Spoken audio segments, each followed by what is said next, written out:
Hello, my dear students. Welcome back to Balaji Online Classes. I'm Sadia Khatun, and today I'll be teaching you Moral Science of Class 8th.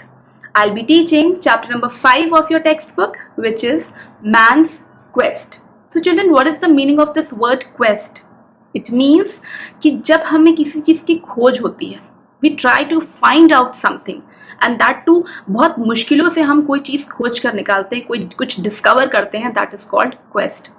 So this chapter is about कि हम ये जो man how does this evolution took place, किस तरह से man का जो mind है वो किस तरह से चीज़ों को perceive करता है, किस तरह से हम उसके उन जो हमारे mind में questions आते रहते हैं किस तरह से हम उनको answer करते हैं.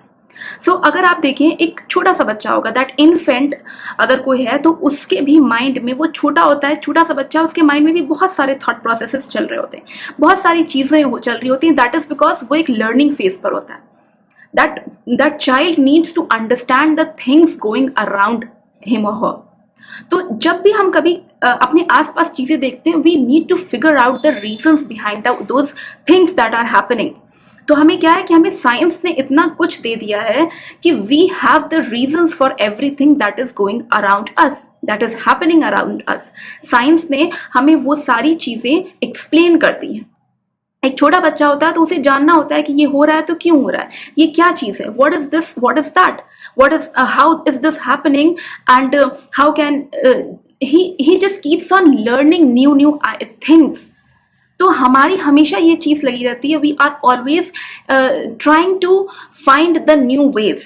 हमें हमेशा कुछ नया सीखना होता है, कुछ नया जानना होता है. That is the mind that we have. हमारा माइंड ऑलवेज कुछ ना कुछ प्रोसेस कर रहा होता है और वो थॉट्स आते जाते हैं और उन थॉट्स के ही हम रिस्पॉन्सेस देते हैं. हम जैसा सोचते हैं, the way we think, that is the way we response.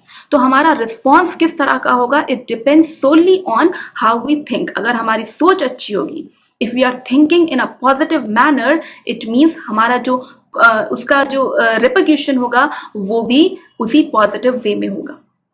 Like science है, अगर हम लोग एग्जाम्पल लेते हैं साइंस का, तो science is given us so many things, so many advantages. तो जिस तरह कहा जाता है ना कि साइंस इज अ बून और अ बेन, तो दोनों तरह से वो चीज अप्लाई होती है. अगर आप देखिए तो साइंस ने जितना हमें हेल्प किया है, जितना टेक्नोलॉजी से हमें हेल्प मिली है, तो उसके साथ साथ साइंस ने ऐसी भी चीजें डेवलप की हैं जिससे कि डिस्ट्रक्शन हो सकता है. Like for example atom bombs, ये जो एटॉमिक बॉम्ब्स या न्यूक्लियर बॉम्ब्स होते हैं, ये भी तो साइंस ने ही डेवलप किया है. तो अगर एक तरफ किसी चीज को से इतना एडवांटेज मिल रहा है, one thing is creating so giving us so many benefits, and on the other hand the same thing can give us a quite loss also. So it is up to you. ये आपके ऊपर है कि आप अपने thought process को किस direction में ले जाना चाहते हैं.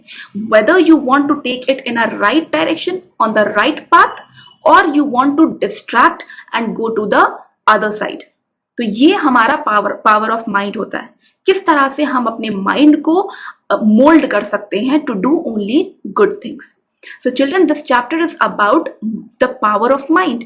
हम जैसा सोचेंगे, हम जिस वे में अगर अपनी चीजों को करना चाहते हैं, हमारा रिस्पॉन्स भी उसी तरह से होगा.